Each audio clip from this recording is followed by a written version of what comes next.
Welcome back to OpenLine. Tonight we are talking about your retirement and how to plan for it so you can have a great retirement. John Navin from John Navin and Associates is here to help us unravel all of that.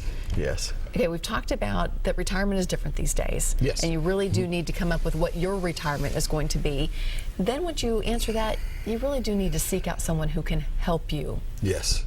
That's always going to be the fallback or the critical piece of this is find somebody you're comfortable with, and find somebody, if you're married, that both of you are comfortable with.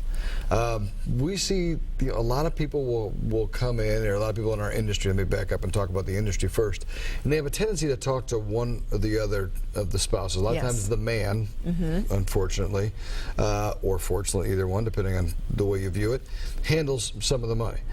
But ladies, I'm going to tell you this, it's more important that you know, you may not have to understand it, or if you do, that's fantastic, because I have a lot of women that drive the portfolios as well. But you are going to control the money someday. So you even control it now. But that's the way it goes in a lot of homes. Yes, yeah, it does. And you make a lot of the decisions, and you make them from a different perspective. You know, for example, someone will say, "Well, how'd you feel about that?"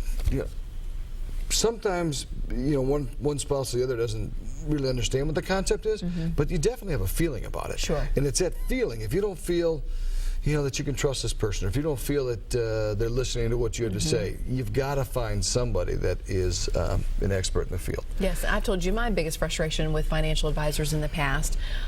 People talking over your head to make them seem smart, and oh, it just aggravates me to no end. I don't need that. No. I know that you went to school for this. I hope you did. Yes. You don't have to prove it to me. I went to school for something else. I'm an expert in this field. Let's just find common ground. I need your help. You don't have to prove anything to me. You know. Oh, so you want to find someone. So find someone that you like, you can talk to, that you like, that you can trust. Interview them, do some background checks, come in and see them. And that's what we do too. You know, we've talked about this before. We do our portfolio stress test, and we'll talk about it as we go on. But really, it's an opportunity to sit down and learn just about who each other, you know, likes, dislikes, styles, values. You know, they've all got to line up. If they don't line up, then don't listen to the person. How can you background check a financial expert? Good question. Yeah. It's a reporter coming out. Couple different ways. Okay. First and foremost, Google. Okay. Because every so often someone will say, "Do you have any references?" And I'll say, "Of course I do. Do you want the good ones or the bad ones?" No one's going to give you a bad reference. They're going to give you good ones. So do it on your own. So do the Google. Because if you Google someone's name, all the information will pop up. You never know what's going to pop up. That's right. It'll pop up. Better Business Bureau, of course, is there. There's another group called the National Ethics Board that you can check, and it's nationalethics.org, and just put the advisor's name in there. And then you can go a little bit deeper. So those are your broad ones that you can do right away. Going a little bit deeper, you can go to the SEC, and you can do a search for the advisor. And you can also go to FINRA. So I think FINRA's.org. I think the SEC is as well. Both government agencies, both oversee financial advisors. But really easy ways for you to check out if your guys or gal has ever been in trouble. Okay. If they have any dings on their record, if they've been cited for anything or in trouble for anything, you can see it all right there. Okay, good information. I've never heard that before. So hopefully we all learn something. If people want that, please call the office or email me. I can send out. We've got a sheet that we give people just to say, you know, here, look Check here. us out. Don't take my word for it. That's like. Hopefully not. You're handing over all your money. Do a little background work. Absolutely. Find someone you know, you like, and you trust. Have values line up, and then understand what you're paying for. You know, if you're going to pay a fee, what are you going to get for your fee? Those are probably the big ones. Okay, I like that. I want to remind you can go ahead and give us a call. Phone lines are open right now. We've already heard from one man that hopefully we helped out just a little bit. 615-737-PLUS is the number to call if you have a financial question, especially as we get to the year end. Some people may be thinking, is there something I need to do before the year ends? So that is a good point. Yeah. See, I'm on a roll tonight, John. I'm gonna sit over there. You sit over here. No, that would be scary. That would be so scary. You are correct. Yes. Okay. Because at the end of the year, you have to do some stuff tax-wise. So you'll want to look at your portfolio to make sure that. Well, I shouldn't say make sure, but if you want to get rid of some things that aren't performing, You can offset capital gains and dividends and sell off some stuff that's not performing and take some losses and buy more stuff that is performing. So you have to do that before the end of the year. So it's always good to go into the year end with a fresh slate and make your changes and get your stuff put together, because you can't do it after the end of the year if you want to have it impact your taxes next year. We can still make IRA contributions and some of that stuff into April, but as far as changes in your portfolio, do it now. Yeah, take a look and do it now. So okay, see how they're doing. Okay. Also, this struck me, although it's not surprising, but still the number is really something to take in. Only 13% of people that responded to this survey that this group did said that they were confident they would be able to afford retirement. 13%. Yeah. That's scary. It is scary. What does that mean long term for America? A lot of folks are going to be working till well into their late ages. Yeah, we're going to be working for a while. And it's going to, we need to increase our savings rate. So that statistic definitely is scary. There's still time. People can still do something. Someone said, I think it's a Chinese proverb, the best time to plant a tree was 40 years ago, but the second best time is today. Yeah. So you may be in a spot where it's not what you want or what you're thinking or where you want to be. There's no rearview mirror. You've got to take that off and you have to go, you know what, we're going to start today. We're going to start putting some money away. We'll start saving. We'll start seeking out. You just got to make commitments and set goals, which is kind of what we were talking about before the break. Look at what you want. You may not know the steps to get there, but you can find someone to help you take the step. And then start saving some money, because it is scary. It is, yeah. And there's a scary statistic that shows that 56% of the population lives on Social Security alone. And so if they don't take Social Security the right way, there's different ways to take it.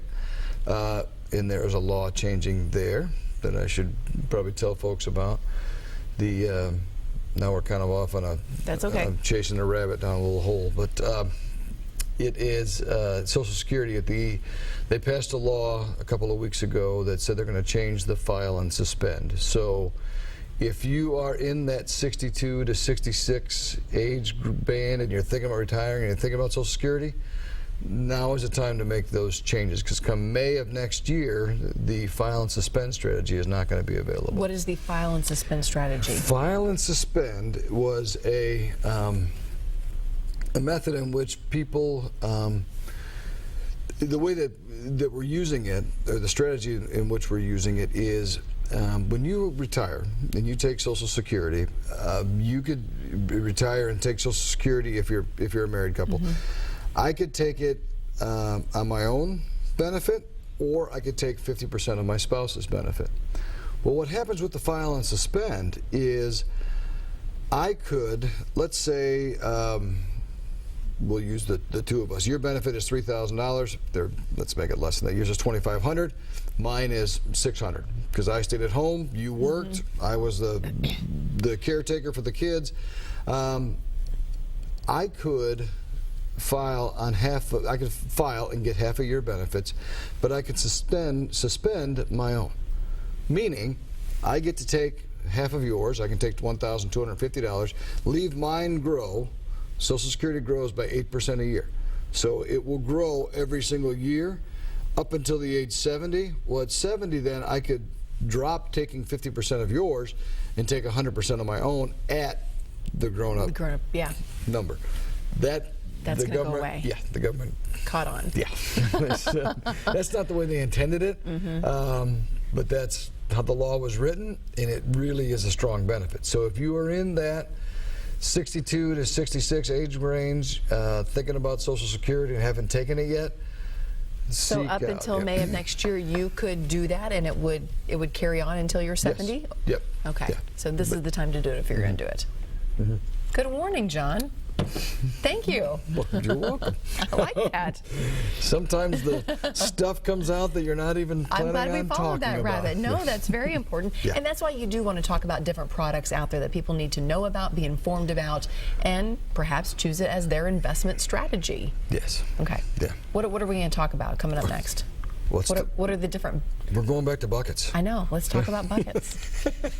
We're going to talk about the different vehicles that you can use in each one of your buckets. Okay. So where can you seek out the best cash things? What are the best income strategies, short term and then long term? Okay. And so we'll talk about different ones. So it's going to get product specific, I guess. But if you have questions about some of these tools, products that are out there, now is the time to call, because you can get a straight answer. Yeah. A lot of times when you're sitting with someone, it feels like they're pushing something on you.